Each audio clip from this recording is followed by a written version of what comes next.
আজকে অনেক বড় দুর্ঘটনা থেকে আল্লাহ বাঁচিয়ে দিলেন। আলহামদুলিল্লাহ। চলুন চা খেতে, খেতে পরের গল্পটুকু বলি। আমি ইন্ডাকশনে ভাত চুলায় দিয়ে ড্রয়িং রুমে একটু বসেছিলাম। অমন সময়ে আমার হেল্পিং হ্যান্ড আসাতে আমি হেল্পিং হ্যান্ড এর সাথে কিচেনে গেলাম। যেয়ে দেখি আমার ইন্ডাকশনের তারের মধ্যে আগুন ধরে আছে। আর অবশ্য সুইচটা তখন বন্ধ হয়ে গিয়েছিল। আমি তখন আগুনটা নিভিয়ে জাস্ট বসেছিলাম অনেকক্ষণ। আলহামদুলিল্লাহ অনেক বড় বিপদ থেকে আমার পরিবার সহ আমরা বেঁচে গেলাম। তারপর ভাবলাম রাইস কুকারে খুবই শর্টকাট হয় এমন কিছু আইটেম রান্না করার। আমি এজন্য ডিসিশন নিলাম, রুই মাছ ছিল ফ্রিজে, এই রুই মাছ বের করে তারপর রুই মাছ ধুয়ে পরিষ্কার করে রান্না করলাম। আর এরপরে ডিম ভুনা করলাম আর একটা ভাজি করলাম।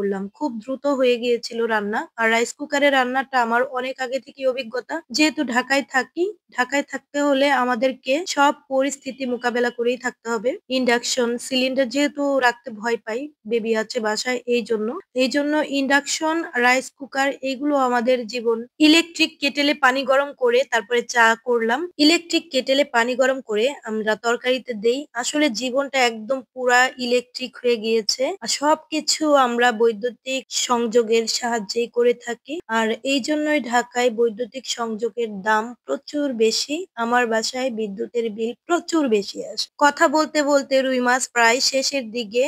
এই যে আমি রুই মাছটা খুব সুন্দর করে ভুনা করে নিলাম। ভুনা রুই মাছ খেতে কিন্তু আমার দারুণ ভালো লাগে।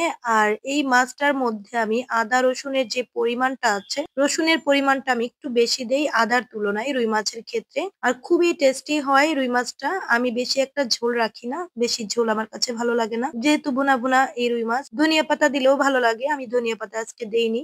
উপর দিয়ে একটু জিরা গুঁড়া ছিটিয়ে একদম রেডি হয়ে যাবে মজাদার রুই মাছ ভুনা। আমার হাজবেন্ড যেহেতু মাছ পছন্দ করে না, খায় না, এই জন্য আমি তার জন্য ডিম ভুনা করে নিচ্ছি। আর এই ডিম ভুনা রেসিপি কিন্তু পেয়ে যাবেন রোমানাস কুকিং কর্নারে আর আমার YouTube channel cooking time with রূপন্তিতে। এছাড়া আমি আছি ইনস্টাগ্রাম, টিকটকে। সবাই রোমানা খানম আইডিতে গিয়ে ফলো লাইক দিবেন। আশা করি সবাই আজ এ পর্যন্তই। ধন্যবাদ।